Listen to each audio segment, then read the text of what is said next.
Bangladesh first.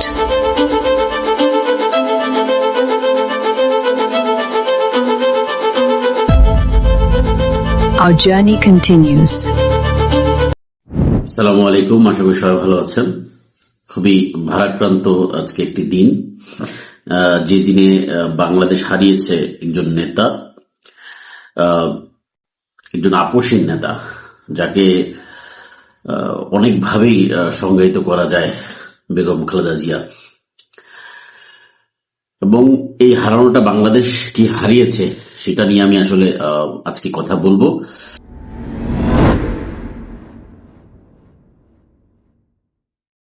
Khaleda Zia এমন একটি নাম বাংলাদেশের জন্য, বাংলাদেশ যেটা হারিয়েছে সেটা হয়তোবা কিছুদিন মধ্যেই সেটা আমরা উপলব্ধি করতে পারবো। কারণ বাংলাদেশ এই যে ক্রান্তিকাল, বর্তমান যে সময়টা বাংলাদেশে চলছে, রাজনৈতিক অস্থিরতা, সেই জায়গা থেকে তার থাকাটা আসলে খুব জরুরি ছিল। ভারতীয় আধিপত্যবাদ, আপোষহীনতা, গণতন্ত্রের জন্য লড়ে যাওয়া একজন একনিষ্ঠ নেতা, তাকে আসলে অনেকভাবেই সংজ্ঞায়িত করা যায়। কিন্তু আজকের এই দিনটা এতটাই ভারাক্রান্ত আমরা যে এমন নেত্রীকে আমরা হারাবো এই সময়, সেটা আসলে বলা বড় মুশকিল। তাকে বিএনপি নেতা নয়, বিএনপির একজন চেয়ারপারসন হিসাবে নয়, বাংলাদেশের জনমানুষের নেতা হিসাবেই আমি মনে করি। কারণ বিএনপি নেতা বা চেয়ারপারসনের ঊর্ধ্বে গিয়ে তিনি বাংলাদেশের নেতা হয়ে উঠেছিল এবং বাংলাদেশের গুরু বা একদম রাজনৈতিক গুরুজন যদি বলা হয় তাকে এখন ধরা হতো। তো তার অসুস্থতা বা তার অনেক সময় চলে যাওয়াতেই মূলত আসলে আমাদের সে অপেক্ষাটুকু করতে হয়েছে যে কখন তিনি সুস্থ হয়ে যাবে। তিনি আসলে অনেক আগেই তার এই পরিস্থিতি তৈরি হয়েছে যে সে হয়তো বা বেশি দিন থাকবে না, কিন্তু আসলে মেডিকেল বিভিন্ন প্রসেসের মাধ্যমে সময়টুকু হয়তো বা তাকে রাখা হয়েছিল লাইফ সাপোর্টে। তো এই মূলত আসলে কথা বলছিলাম। কিন্তু আমাদেরকে আজকে মেইন যে বিষয়টা, যে তার ইতিহাসটা যদি আমরা বোঝার চেষ্টা করি, যে ফেনীটা মেয়ে, সেই শেখ জিয়াউর রহমানের স্ত্রী, তারপর আবার একজন প্রেসিডেন্টের স্ত্রী, তাকে যদি আমরা বলি যে একদম খুব কম বয়সে বিধবা হয়ে যাওয়া এবং তারপরে দেশনেত্রী হয়ে ওঠা, এটা বিশাল একটা স্ট্রাগল। একজন সাধারণ আর্মি অফিসার, তারপর জেনারেল অফিসার, জেনারেলের স্ত্রী, তো সেই জায়গা থেকেও যদি বলি যে সেই জায়গা থেকে তার রাজনীতির যে আশাটা, কেউ কখনো ভাবিনি একজন বিধবা স্ত্রী যার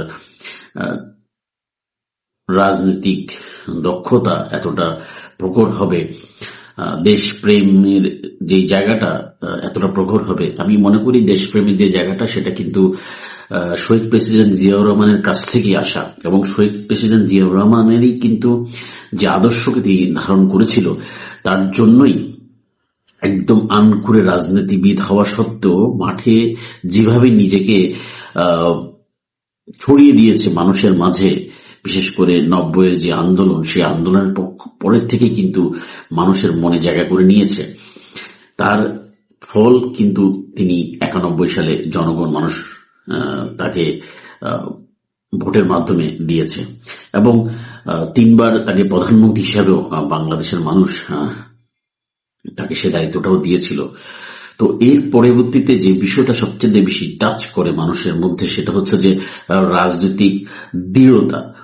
বিশেষ করে যে 7-8 সালে যে ঘটনাটা ঘটেছে, সে সময় যে খালেদা জিয়াকে মাইনাস করে দেওয়া বা খালেদা জিয়াকে সরিয়ে দেওয়া রাজনীতি থেকে, যে চেষ্টা, 16টা বছর তাকে জেলখানায়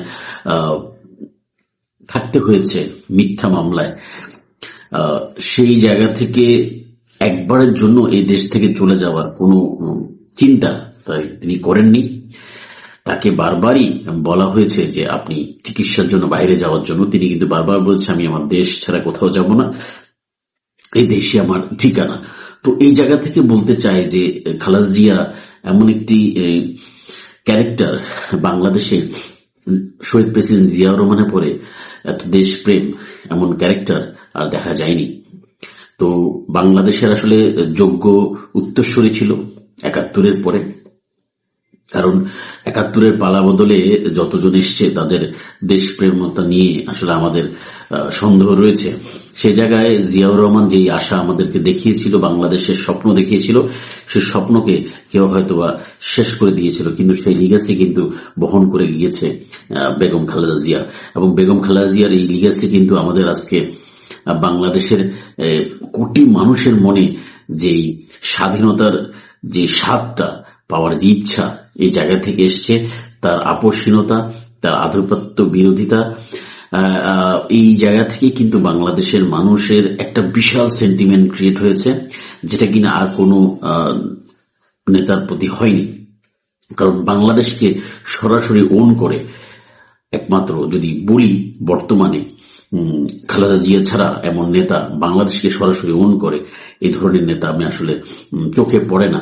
তো ভবিষ্যতে হয়তো হবে, খালেদা জিয়ার আদর্শ শহীদ প্রেসিডেন্ট জিয়াউর রহমানের আদর্শ নিয়ে হয়তো হবে। আজকে আমি শহীদ প্রেসিডেন্ট জিয়াউর রহমান অথবা খালেদা জিয়াকে নিয়ে বলছি বারবার, এটা অর্থ এই নয় যে আমি বিএনপি সাপোর্ট করছি বা সাপোর্ট করে কথা বলছি, বিষয়টা এটা নয়। এটা বলার উদ্দেশ্য যে ভালো তাকে তো ভালো বলতেই হবে, এবং সে জায়গা থেকে ভালো বলার জন্য রাজনৈতিক কিছু ভুল ডিসিশন বা রাজনৈতিক অনেক বিষয় থাকে, সেটা তো আমার আলোচনার বিষয় নয়। ব্যক্তি হিসাবে কেমন ছিল, বাংলাদেশের জন্য তার কি কি কর্মকাণ্ড ছিল, সেগুলো নিয়ে আসলে আলোচনার বিষয় ছিল। এবং তাকে সম্মান দেখিয়ে আমি কেন, পুরো বাংলাদেশের প্রতিটা মানুষ তার শত্রু কিন্তু আজকে তার প্রতি বিরূপ আচরণ করার সুযোগ নেই, কারণ তার কর্মকাণ্ড বাংলাদেশ বিরোধী ছিল না, বরাবরই বাংলাদেশের মানুষ ছিল এবং বাংলাদেশের পক্ষে তার কর্মকাণ্ড সবসময় ছিল। তো আল্লাহর কাছে দোয়া করি যে তাকে যেন আল্লাহ রাব্বুল আলামিন বেহেশত নসিব করে, এবং আমরা যেন সেই দোয়াটাই করি সবাই। এবং তার জানাজা কখন হচ্ছে বা কিভাবে হবে, সবকিছু প্রক্রিয়া যতটুকু আমরা জানি যে শহীদ প্রেসিডেন্ট জিয়াউর রহমানের পাশেই হয়তোবা তাকে দাফন করা হবে। এবং এই নেতার আদর্শ যেন বাংলাদেশের মানুষ বা ভবিষ্যৎ নেতৃত্ব গড়ে তুলতে পারে, বিএনপিকে যেন হয়তোবা যেই আশা, আমি মনে করি যে বিএনপিও এই জায়গা থেকে খালেদা জিয়ার আদর্শকে ধারণ করবে, সে আশাবাদ ব্যক্ত করি। এবং আল্লাহর কাছে আবারও তার ব্যাপারে দোয়া করি যেন আল্লাহ তাকে বেহেশত নসিব করে এবং তার সমস্ত ভুল ত্রুটি আল্লাহ যেন মাফ করে দিয়ে তার কবরকে জান্নাতের বাগান বানিয়ে দেয়। এতটুকুই। ভালো থাকবেন, সুস্থ থাকবেন। আসসালামু আলাইকুম।